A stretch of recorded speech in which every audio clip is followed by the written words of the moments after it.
Là, ça marche ? Ouais. Ouais. Bonsoir tout le monde.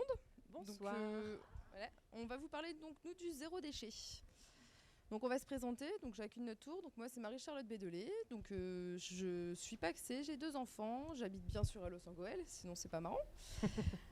Et donc voilà, donc Caro. Ouais, moi c'est un peu pareil. Caroline. Mais pas le même mari. Non, on est pacsés, 2 enfants, de quasi même âge en plus. Ouais, on n'a même pas fait exprès. Et donc habitantes toutes deux du quartier ouest. Voilà. Donc on va vous parler un petit peu de tout ce qui pourrait être nos intérêts communs. Tout d'abord, on s'est rencontrés vis-à-vis de l'école de nos enfants. Donc tout simplement, et on a fait plus en plus connaissance avec le défi zéro déchet. On a été approché par Océane, justement. Donc Océane qui s'est donné beaucoup de mal pour trouver du monde pour son défi zéro déchet. Elle a fait du démarchage directement aux portes des écoles, avec des petits flyers, elle y est allée à fond, et elle nous a trouvés. Voilà. Donc elle nous a trouvés et elle nous a lancé donc un petit défi, donc ma famille zéro déchet, et on a commencé par un challenge de diminution du poids de nos poubelles.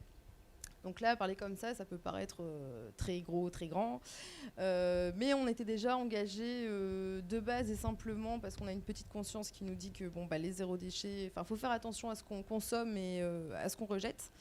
Donc là, le challenge des poubelles, ça a été par la mise en place d'un compost ou l'incitation à avoir des poules, tout ce qui est déchets organiques, on rejetait de cette façon-là. Et après, essayer de faire ces courses de façon à diminuer les déchets. Pas forcément les supprimer complètement parce que c'est difficilement faisable en une seule fois, mais à les diminuer. Également, on a, dans le cadre du défi, tout au long de nos actions, on a participé, contribué avec nos petites mains, on a fabriqué des pastilles lave-vaisselle, entre autres, de la poudre lave-vaisselle. Vous pouvez voir sur les images qui défilent derrière différents exemples de nos ateliers. On a fait également des cosmétiques, tout simplement, des déodorants solides. Qu'est-ce qu'on a pu faire encore d'autre des masques. Des tas d'ateliers en fait qui nous permettent de ne pas consommer de plastique, d'emballage, c'était ça en fait. Et surtout des produits industriels avec beaucoup d'additifs et je sais pas si vous avez déjà vu derrière les étiquettes des quelque chose, des choses qu'on ne comprend même pas et qui pourraient être nocifs aussi bien pour l'environnement que pour notre santé, tout ceci mélangé. Voilà, donc on a participé aussi à un autre atelier qui était intéressant qui s'appelait le chariot anti-gaspi. Qui nous a permis un peu de réaliser, de par nos différentes courses, ce qu'on achetait au supermarché et avec des petites actions simples, de pouvoir se rendre compte, en prenant d'autres contenants, au lieu de prendre des petites bouteilles par 6, prendre une bouteille de 2 litres et puis ça coûte d'une part moins cher et on dit aussi, ça fait du bien à nos poubelles surtout. Voilà, c'est ça. Voilà, donc ça c'est les petits points qui nous ont reliés en fait ensemble, donc ce qui nous a permis de plus amplement faire connaissance, parce que le zéro déchet c'est aussi se faire des amis, parce que l'air de rien ça a beaucoup joué. Donc là maintenant qu'on a bien entamé donc, notre démarche, on a un but un petit peu plus poussé, donc laisser une planète potable on dit bien à nos enfants, parce que propre, on peut déjà presque oublier. Mais notre but, c'est de la laisser au moins potable et diminuer notre impact de déchets sur l'environnement. C'est surtout ça. Et surtout, d'où l'intérêt d'apprendre à nos enfants ces bons gestes dès le plus jeune âge pour éviter de reproduire des mauvaises choses. Et ils font le tri avec nous, ils participent aux petits ateliers cuisine qu'on peut faire à la maison, des petites choses toutes simples et qui ne prennent pas beaucoup de temps. Et ça intéresse tout le monde, ça c'est bien. On a une petite question à vous poser, à tous. Est-ce que dans la salle, il y a des petits zéro déchet en herbe ? Peut-être que vous-même, vous l'êtes sans le savoir et vous contribuez... Parce que moi, je pense que j'en connais une dans la salle. Juste devant nous, on a Océane Ten. Je pense qu'elle est déjà pas mal engagée. Voilà. Est-ce que tu fais déjà des gestes zéro déchet en fait, sans t'en rendre forcément compte ou en pleine conscience ? On a arrêté les bouteilles d'eau en plastique et du coup on boit l'eau du robinet et on a des petites gourdes pour plus du tout avoir de bouteilles plastiques. qui est déjà très très bien. Parce qu'on s'en rend pas compte, mais les bouteilles en plastique, c'est impressionnant la quantité de plastique que ça fait dans les poubelles. Ouais. Qui d'autre? C'est sûr que là, il y a une dame aussi qui fait du zéro déchet, Anne-Marie.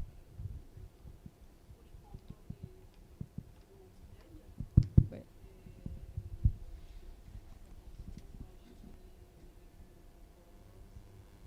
Ce qui fait beaucoup. Ouais. Ouais. Ça me vient pas l'idée là. Ça me vient pas l'idée. Voilà, je vais passer la parole à quelqu'un d'autre, s'il vous plaît. Moi aussi, je le fais. Je récupère aussi l'eau. Mais l'eau, je ne mets pas dans une gourde. Moi, je récupère l'eau du robinet dans une bouteille en verre que je laisse au frigo. Voilà. Ouais. Comme ça, je Ouais. la bois et elle perd un peu le goût de... Le goût du robinet. Le goût du robinet, ouais, c'est voilà. ça. Donc je la laisse Ouais. la journée Ouais. au frigo, voilà. Et j'achète aussi mes pâtes au détail. Ce qui est Voilà. une très très bonne initiative. Voilà. Ouais, on est d'accord. Est-ce qu'il y a quelqu'un d'autre? Bonjour, je Bonjour. suis également un zéro déchet. Ouais. Et moi j'ai 3 poules à la maison. Ah, Oh, super. très bien. Ouais. 3 petites poulettes qui du coup nous permettent de limiter de manière assez conséquente tous les déchets Ouais. voilà, ménagers.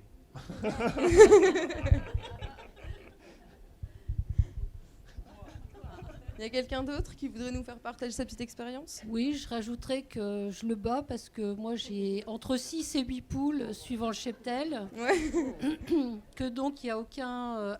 Je fais pas mal de choses, je ne vais pas répéter ce que vous avez fait, mais j'adhère totalement, hein, shampoing solide, etc. Juste la petite anecdote, c'est que du coup, comme le cheptel de poule est important et que j'ai beaucoup d'amis, puisqu'à la marche nordique, ça ramène du monde, hein, on est plus de 100 à l'association.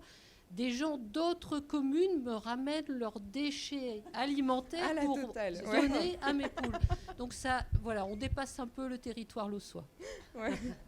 Ouais, c'est une bonne chose en tout cas. Bah, comme quoi, hein, voilà, même par petite action simple, on peut vraiment participer au zéro déchet. Il y a encore quelqu'un d'autre? Oui. Eh bien, moi, j'achète en vrac. C'est une très très Alors, bonne chose. beaucoup ouais. de vrac. Et je repars avec mes paquets pour refaire le plein de, Oui, de refaire. mes vracs. Ouais. Bah, c'est très bien, ça, on va un peu en parler aussi juste après. D'accord. Il y a encore quelqu'un? Ouais. Bonjour. Bonjour. Bonjour. Au CAJ avec Océane. On a fait des tawashi. Ouais, tawashi, des c'est ça. tawashi Ouais. Et notre Ouais. propre liquide vaisselle solide. Voilà. Bah, c'est bien, c'est cool. Bon, on voit que tout le monde contribue à sa manière. Ouais. Et à un tous petit les peu à âges. ça, À ouais. tous les âges. Il n'y a pas de limite. Vas-y, Maria. Oui, bonsoir. à tous. Bonsoir. Donc nous, dans notre association, on a commencé à ne plus acheter le nappe en papier, Ouais. ni les assiettes jetables. On a préparé nos nappes et puis les serviettes. Donc on est là, on est très content parce que c'est vrai que c'était pas facile de mettre des nappes en papier. Ouais. Donc on commence comme ça et puis on achète en vrac aussi. On essaie d'éliminer tout ça parce que c'est très important. Surtout que moi, je retourne en Afrique à chaque fois où je vois des dégâts qui ont été faits. Donc, je pense, si on commence ici, nous aussi, on va essayer de Faire vous avancer suivre. les Merci choses. beaucoup. Ouais. Merci. C'est pas. Ah, il y a encore un petit quelqu'un. Oui, bah moi je finis toujours mon assiette. Ça, Eh c'est ben, c'est zéro très déchet, bien. c'est très bien. Bravo. Non, mais c'est important. Il y en a moins pour les poules, mais c'est important. C'est important. Et Merci y a pas de pour vos déchets. témoignages. C'est vrai. On va vous évoquer avec vous aussi nos aspirations parce que voilà, on a contribué, on a fait un petit peu ce qui nous a été proposé, mais on a aussi quelques idées qui nous viennent. Bah, par rapport à toutes les idées en fait qu'on a mises en place, les choses qu'on a testées en groupe ou seul, hein, parce que du coup après on se fait nos petites expériences chez nous. Donc on a des envies maintenant en fait plus larges en fait pour nous et pour la commune. C'est ça en fait Alors par exemple, Ouais. on aurait l'idée de la mise en vente de contenants en tissu chez l'ensemble des commerçants de la commune. Bon, on sait que ça s'est déjà fait. Pour exemple, la boulangerie qui est farcie, qui est proche de la mairie, proposer eux-mêmes leurs contenants pour des sacs à pain, des sacs à baguettes. Très bonne chose, mais pourquoi pas étendre cette idée à d'autres commerçants? Pourquoi pas? Ce qu'à mettre en place, c'est au final pas si compliqué que ça et ça serait utile à tout le monde, quoi. Donc ça peut être sympa. On continue à faire travailler l'économie locale. Voilà, c'est ça. Non, après, là, dans la même idée de ce qu'on a pu faire donc, à travers le défi de ma famille zéro déchet avec Océane, remettre des ateliers, on va appeler ça comme ça, de do it yourself, donc où on apprendrait aux gens en fait à faire eux-mêmes pour moins gaspiller.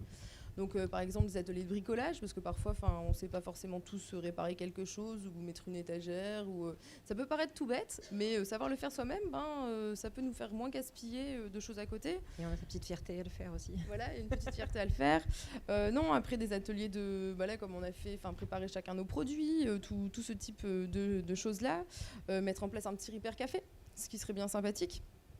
Et pour le principe accessible à tous, en fait, c'est ça. Surtout qu'il n'y ait aucune contrainte un système monétaire qui soit plus ou moins fermé, voilà, et qui nous permette de pouvoir contribuer à notre manière en fonction de nos disponibilités et surtout avec des horaires qui soient plus étendus. Car des personnes travaillent, d'autres pas, et forcément ne peuvent pas être présents sur des ateliers à 14h. Bon là, pour ceux qui n'avaient pas compris, on vise directement la manne. Hein. Donc nous, la manne, c'est bien pour le principe, mais nous, on s'en fout en fait. Hein. Là, pour clairement avoir de la manne parce qu'on fait un atelier ou parce qu'on fait quelque chose, ça ne nous intéresse pas. Le faire de façon désintéressée, c'est tout aussi bien et ça nous emmène au même endroit. Donc c'est ça, voilà. Et d'ailleurs, voilà. Donc l'endroit, parce que là ici on se retrouve dans le centre, donc on a des choses super bien. Après, ce qui serait top, c'est vraiment en fait de délocaliser, dupliquer les bonnes idées du centre au quartier ouest, parce que au quartier ouest ou aux autres, mais quartier ouest parce qu'on est dedans.